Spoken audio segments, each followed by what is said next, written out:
Hydraulic pressure के इतने सारे एप्लीकेशंस है कि कुछ तो पूरे के पूरे यूट्यूब चैनल ही इन पर बने हुए हैं और उनको देखने में हमें मजा भी बहुत आता है। मिलियंस ऑफ व्यूज मिलते हैं हर वीडियो पर। और यही है वह हाइड्रोलिक मशीन जिसमें पता नहीं क्या क्या तोड़ा जाता है। यह तो सिर्फ एक एप्लीकेशन देखा है हमने। और इस मशीन को हम कैसे भूल सकते हैं, श्रीडर मशीन। इसमें भी तो क्या कुछ नहीं तोड़ा गया। वैसे यह सभी हाइड्रोलिक वाली नहीं होती है, इनमें से कुछ ही हाइड्रोलिक प्रेशर वाले होते हैं। जो ऐसी भारी मशीनें होती है जो लोडिंग वाली होती है, जिनमें सबसे पहले नाम आ जाता है जेसीबी और क्रेन्स का। इनको हम कैसे भूल सकते हैं, सबके चहेते हैं ये तो। इसके अलावा कुछ हेवी लोडिंग वाले ट्रक, ट्रॉली और जो हाइड्रोलिक जैक होता है जो गाड़ी को उठाता है, वह भी बहुत ही पावरफुल होता है। और यह इतने हेवी वेट को हाइड्रोलिक प्रेशर से ही उठाते हैं। अब मैं आपको एक इंटरेस्टिंग बात बताता हूँ। इन हाइड्रोलिक प्रेशर को चलाने के लिए कुछ में मोटर यूज होती है और कुछ में इंजन यूज होता है। और इनमें से कोई भी मोटर और इंजन में इतनी पावर नहीं होती है कि यह इतना वजन उठा सके या ऐसा कुछ तोड़ सके। उठाना तोड़ना तो दूर की बात है, इन मोटर और इंजन में 10% पावर ही नहीं होती है ना कमाल की बात। तो फिर इन छोटे छोटे इंजन और मोटर से यह हाइड्रोलिक प्रेशर इतना पावरफुल कैसे बन जाता है। तो यहाँ पर हम दो चीजें डिस्कस करने वाले हैं। एक तो हाइड्रोलिक प्रेशर का प्रिंसिपल और दूसरा हाइड्रोलिक प्रेशर वाले पंप को जब किसी जेसीबी या फिर इस तरीके से सेट कर दिया जाता है तो वह किस तरीके से थोड़े से प्रेशर से इतना ज्यादा हाई प्रेशर बनाता है। हाइड्रोलिक प्रेशर में काम करता है पास्कल्स लॉ। यह लॉ हमें यह बताता है कि यदि हमारे पास में कोई ऐसा लिक्विड है जिसको कंप्रेस नहीं किया जा सकता, उस पर हम प्रेशर डालते हैं तो वह सभी डायरेक्शन में इक्वल प्रेशर लगाता है। चलो थोड़ा इसको और आसान करते हैं। इस तरीके के दो सिलेंडर हम लेते हैं। इधर वाला सिलेंडर छोटा है और इधर वाला बड़ा है। इन दोनों सिलेंडर में हम ऑयल भर देते हैं जिसको हम कंप्रेस नहीं कर सकते। और दोनों सिलेंडर में यहाँ पर पिस्टन लगे हुए हैं। जैसे हमारे घर में जो गैस सिलेंडर यूज होता है उसमें गैस को कंप्रेस करके भरा जाता है, लेकिन जो हमारा पानी है उसको यदि हम उसी सिलेंडर में भरेंगे तो हम उसको कंप्रेस नहीं कर सकते, बिल्कुल थोड़ा बहुत जो ना के बराबर होता है। तो कुछ इसी टाइप का लिक्विड ऑयल हम इन दोनों सिलेंडर में काम में लेते हैं। अब पास्कल लॉ कहता है कि यदि हम इस छोटे वाले पिस्टन पर प्रेशर लगाएंगे तो इसके अंदर जो हमने ऑयल भरा है वह उतना ही प्रेशर इधर बड़े वाले पिस्टन पर लगाएगा। कहने का मतलब इस ऑयल पर जितना प्रेशर आया उसने इस पूरे के पूरे प्रेशर को इधर ट्रांसफर कर दिया।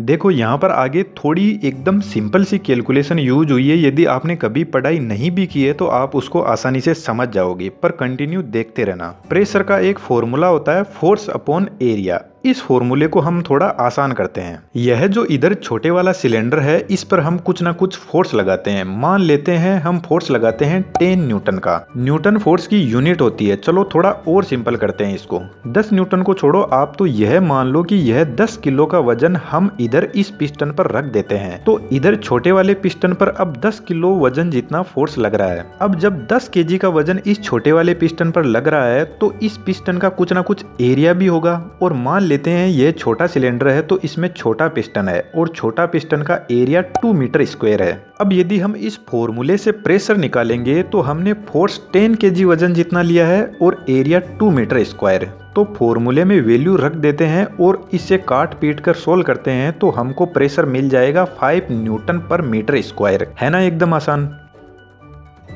चलो अब बड़े वाले सिलेंडर पर आते हैं। हमारे पास में प्रेशर आया 5 न्यूटन पर मीटर स्क्वायर। अब पास्कल लॉ तो यही कहता है कि यही 5 न्यूटन पर मीटर स्क्वायर का प्रेशर बड़े वाले सिलेंडर पर भी लगेगा। तो इसी फॉर्मूले में प्रेशर को रख लेते हैं 5 न्यूटन पर मीटर स्क्वायर। और अब यदि सिलेंडर बड़ा है तो इसका एरिया भी बड़ा होगा और मान लेते हैं इसका एरिया है 10 मीटर स्क्वायर। अब इस फॉर्मूले के हिसाब से आप मुझे यह बताओ कि यहाँ पर मैं कितना वेट रखूं ताकि मेरा प्रेशर 5 न्यूटन पर मीटर स्क्वायर आ जाए। तो एकदम सिंपल सी बात है, 50 रखूंगा तो 50 डिवाइडेड बाई 10 और मेरे को प्रेशर मिल जाएगा सेम टू सेम वही 5 न्यूटन पर मीटर स्क्वायर।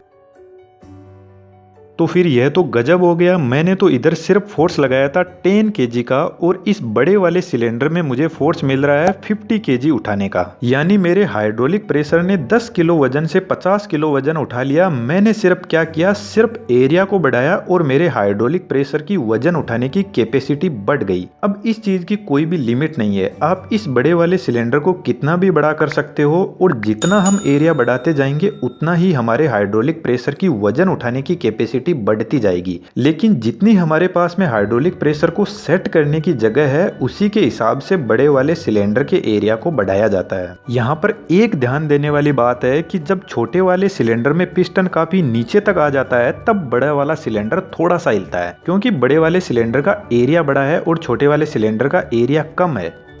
अब हम थोड़ा आगे बढ़ते हैं और इसी प्रिंसिपल को यूज में लेकर हम यह देखते हैं कि जब इस हाइड्रोलिक पंप को किसी जेसीबी या क्रेन में इंस्टॉल कर दिया जाता है तो यह कैसे काम करता है। यहाँ पर टोटल मेन 4-5 कंपोनेंट्स होते हैं। सबसे पहले होता है ऑयल टैंक। जैसे कोई जेसीबी या फिर क्रेन है तो उसमें बहुत सारे हाइड्रोलिक प्रेशर वाले पंप लगे रहते हैं, तो उसमें बड़ा ऑयल टैंक होता है जिसमें ऑयल भरा रहता है। उसके बाद में आता है पंप। यह पंप इस ऑयल टैंक से ऑयल को पंप करता है और इस पंप को रोटेट करवाने के लिए या तो 3 फेज इंडक्शन मोटर की जरूरत पड़ती है या फिर यहाँ पर कोई इंजन भी हो सकता है। जैसे जेसीबी में इंजन से ही इस पंप को घुमाया जाता है। और लास्ट में आता है यह सिलेंडर जिसमें पिस्टन लगे रहते हैं किसी भी वजन को उठाने के लिए। अब जब यह पंप घूमना शुरू करता है तो यह ऑयल को इन पाइप्स की हेल्प से प्रेशराइज करने लग जाता है और यह ऑयल ऊपर उठता है धीरे धीरे। लेकिन यहाँ ऊपर से दोनों सिलेंडर वाले वाल्व बंद है, तो जब यह दोनों वाल्व बंद रहते हैं और यहाँ पर प्रेशर ज्यादा बढ़ जाता है तो यह प्रेशर रिलीजिंग वाल्व ओपन हो जाता है और ऑयल वापस टैंक में जाने लग जाता है, यहीं पर घूमता रहता है। और यह जो कंडीशन होती है यह न्यूट्रल कंडीशन होती है हाइड्रोलिक प्रेशर की।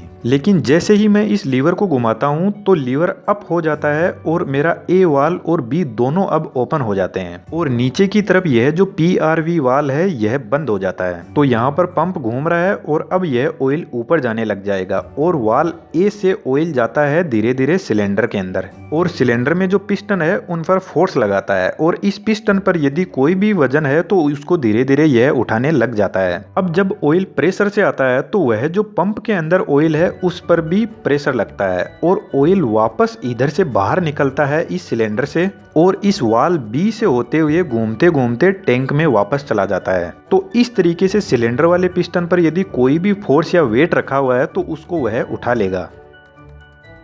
अब इसके आगे कंडीशन आती है जब हम लीवर को वापस डाउन करते हैं, तो इस केस में वाल्व बी से ऑयल जाता है सिलेंडर के अंदर और पिस्टन के ऊपर फोर्स लगाता है और पिस्टन को वापस डाउन लेकर आता है और इधर नीचे वाले पॉइंट से सिलेंडर से वापस ऑयल बाहर निकलता है और वाल्व ए के पास में आता है और इधर से घूमते घूमते वापस ऑयल टैंक के अंदर ऑयल चला जाता है और हमारा पिस्टन वापस डाउन पोजीशन में आ जाता है। तो इस तरीके से यह जो पूरा हाइड्रोलिक प्रेशर होता है यह काम करता है और इसके पीछे जो पास्कल्स लॉ है वह काम करता है। तो मेरे ख्याल से आपको हाइड्रोलिक प्रेशर की वर्किंग और प्रिंसिपल दोनों अच्छे से समझ में आए होंगे और मैं आपसे यही कहूंगा कि चैनल पर विजिट कीजिए और ऐसे ही इंटरेस्टिंग वीडियोस की हेल्प से साइंस को बहुत ही आसानी से आप समझ सकते हो। वीडियो अच्छा लगा तो लाइक कीजिए, चैनल को सब्सक्राइब कीजिए। Thank you.